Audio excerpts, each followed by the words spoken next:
আজই ডাউনলোড করুন আর এনজয় করুন আপনার পছন্দের শো। ওরা প্রতি মুহূর্তে আমাকে বুঝিয়ে দিচ্ছে যে এই বাড়িতে আমার প্রয়োজন ফুরিয়ে গেছে, কিন্তু ওরা ভুলে যাচ্ছে এটা আমার বাড়ি, আমার সংসার। বাড়ির সবাই কান খুলে শুনে রাখো, যদি ভবিষ্যতে এই বাড়ির কেউ কোনোদিন আমার বিরুদ্ধে যাওয়ার চেষ্টা করে তাহলে সে এই বাড়িতে থাকবে না। লড়াই করে আমি বের করে দেবো, মেরে বাড়ি থেকে দূর করে তাড়িয়ে দেবো বলে দিচ্ছি। শোনো না, তুমি ঘরে চলো, তুমি ঘরে চলো। কি বললাম আমি? মনে থাকবে তোমাদের? আমার কথাগুলো মনে থাকবে? আমার দিব্যি, তুমি ঘরে চলো, তুমি এখন ঘরে চলো। এই শরীর খারাপ হবে না? মনে থাকে যেন। হ্যাঁ হ্যাঁ চলো, প্রত্যেকের জন্য মনে থাকে আমার কথা। নাও, এবার হলো শান্তি? সবার জন্য করবে, আবার মার খেতে হবে তোমাকে। ভুল করলো একজন, উস্কালো একজন, আর কোপ পড়লো তোমার উপরে। নাও চলো, চলো এবার।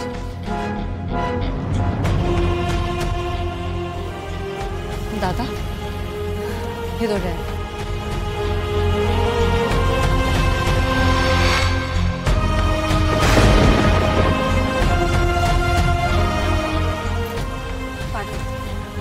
তাদের মনটাই খারাপ হয়ে গেল। ঠিকই বলেছো, সেলিব্রেশনের পুরো মুডটাই নষ্ট হয়ে গেল। তো আরে বাবা, ঠাম্মি তো নিয়ে গেছে দাদুকে, ঘরে নিয়ে গেল তো, দেখবে ঠিক ম্যানেজ হয়ে যাবে, কিছু একটা ব্যবস্থা হয়ে যাবে। শোনো না পারুল, আমি রাকার কাছে কি শুনলাম, হ্যাঁ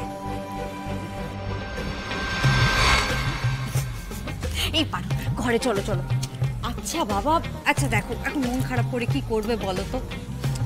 বকা খাওয়া ভাগ্যে ছিল দাদুর কাছে, তাই বকা খেয়ে গেছো। পরে এক কাজ করো, দাদুকে বুঝিয়ে বলো, দাদু ঠিক বুঝে যাবে। কিন্তু আমাকে রায়ানের কেসটা শুনতে হবে। চলো চলো চলো।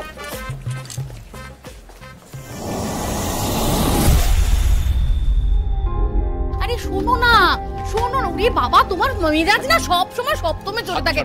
তুমি একটু শান্ত হও, আমার কথাটা শোনো। আমি মাথা ঠান্ডা করবো, মাথা ঠান্ডা করবো আমি।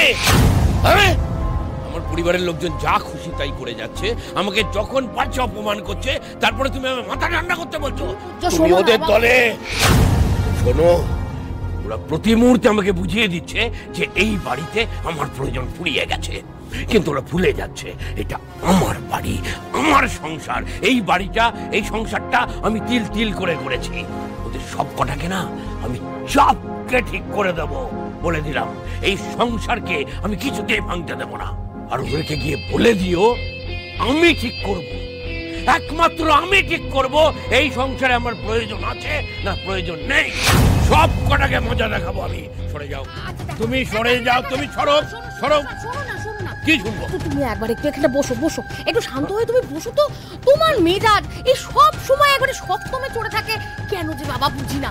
এত রেগে গেলে চলে সংসারে থাকতে গেলে? ওহ বাবা, এই দেখো। কি দেখবো? দেখো না, দেখার কিছু নেই। এদিকে একবার ফিরে তাকাও, তবে তো দেখবে। কি দেখবো রে বাবা? এই দেখো, দেখো ছবিটা দেখো।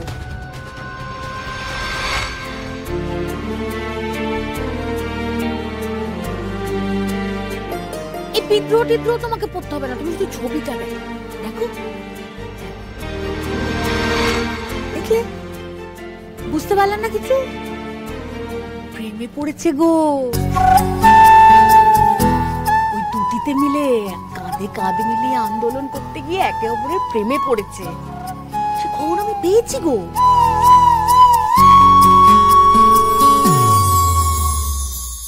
পেয়েছো সে খবর? রাকা দিদির কাছে আমি খবর পেয়েছি গো। রায়ান দাদু ভাই পারুল দিদি প্রেমে পড়েছে। কি যেন বলে না, ওই প্রেমে পড়লে কি করে একটা প্রপোজ। প্রপোজ মানে প্রেম নিবেদন করেছে। রায়ান দাদু ভাই পারুল দিদিকে প্রেম নিবেদন করেছে। তুমি ভাবো একবার, রায়ান দাদু ভাই পারুল দিদির প্রেমে পড়েছে গো।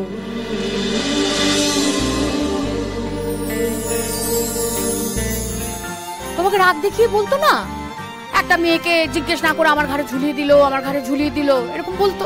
আর তুমিও তো তখন তরপাতে। তোমার সব সিদ্ধান্ত ঠিক, তুমি যা যা সিদ্ধান্ত নিয়েছো তাতে ওদের ভবিষ্যৎ ভালো হবে। তোমার কথাই মিলেছে গো। তোমার নাতি এখন হাড়ে হাড়ে টের পাচ্ছে। ও তুমি কোথায় কোন মহাযুদ্ধে জিতে বসে আছো বুঝতে পারছো সেটা? ব্যাপারটা সত্যি সত্যি ঘটেছে। ঘটেছে গো, ঘটেছে। এই আন্দোলন দুজনকে একেবারে প্রেমে ফেলে দিয়েছে, বুঝলে?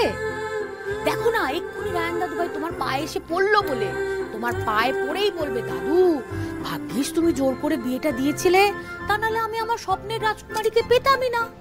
তুমি ঠিক দাদু, তুমি একেবারে ঠিক। আজ থেকে আমি তোমার সব কথা অক্ষরে অক্ষরে মেনে চলবো। তোমার নাতি এই এসে পড়লো বলে সব ঠান্ডা হবে, দেখো তুমি। ওগো, তুমি তো এটাই চেয়েছিলে, তুমি তো আসল জায়গাতেই জিতে গেছো। সব সময় কি অত মাথা গরম করলে চলে বলো? মেরে ধমকে কি আর কাজ হয় বলো তো? ওরা তো ওদের জীবন দিয়ে বুঝেছে তুমি ওদের জীবনে কতটা প্রয়োজনীয়।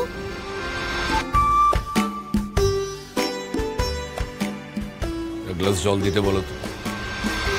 ওহ বাবা, বরফ তার মানে গলেছে। সংসারে সবাইকে সামলে রাখতে গেলে কত পলিটিক্স যে করতে হয়। আমি কি এত পলিটিক্স করতে পারি? হাত ধরে গেল বাবা। নাড়ু, আছিস নাকি রে? একটু জল দিয়ে যা।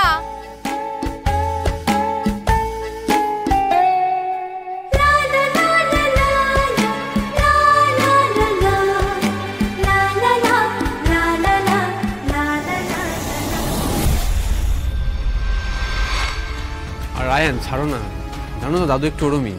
আরে জানি, সবটাই জানি, বাট কিভাবে পারুলের সাথে কথা বললো, কাকা বাবার সাথে কিভাবে কথা বললো, কিভাবে ব্যবহার করলো, মানে আমাদের ফিলিংস গুলো কি বোঝে না? আর মুখে যা আসবে সেটাই বলে দেবে, সেটাই মানতে হবে।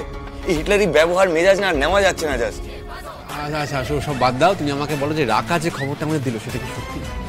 মানে এই যে ঘটনা তুমি সত্যি ঘটিয়ে দিয়েছো? হ্যাঁ, সেদিকে আসো, সেদিকে আসো। কি ঘটনা? আরে পারুলকে প্রপোজ করার ঘটনা।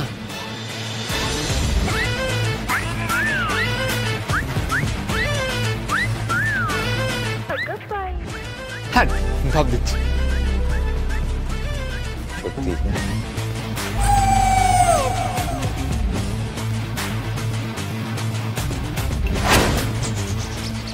আরে হাঁ করে তাকিয়ে আছো কি? আমার কথা বিশ্বাস হচ্ছে না? আরে সত্যি বলে দিয়েছি। ওরে মা, সিরিয়াসলি তুই এটা করলে? এটা সাংঘাতিক ব্যাপার তো। জানতাম পারুল যা ক্যারিজমেটিক, তুই বেশি দিন ওকে দূরে ঠেলে রাখতে পারবি না। এই পারুল কি হ্যাঁ বলে দিয়েছে? না, একদিন ভেবে আবার গিয়ে বলতে বলেছে, তারপর ও নিজের ওপিনিয়ন জানাবে। আরে একটা দিন আবার ভাবতে বললো কেন? এত ভাবার কি আছে? তুই সোজা যা, গিয়ে ওকে বল যে তোর মনের নদীতে জোয়ার এসেছে, এতে বাদ দেওয়ার কিচ্ছু নেই। আরে বাঁধ আমি থোড়ি দিয়েছি, বাঁধ তো পারুল দিয়েছে, আমাকে বলছিস কেন? সে ভালো করেছে, এসব সিদ্ধান্তটা ভেবেচিন্তে নেওয়াই ভালো। তুমি তো আবেগের বসে চলো, তাই জন্যই। যাই হোক, দেখো তুমি একদিন সময় পেয়েছো, হ্যাঁ, এই একদিনের মধ্যে খুব ক্লোজ প্রক্সিমিটি থেকে ভালো করে পারুলকে অবজার্ভ করো। দেখো তোমার ফিলিংসটা একই রকম থাকে কিনা।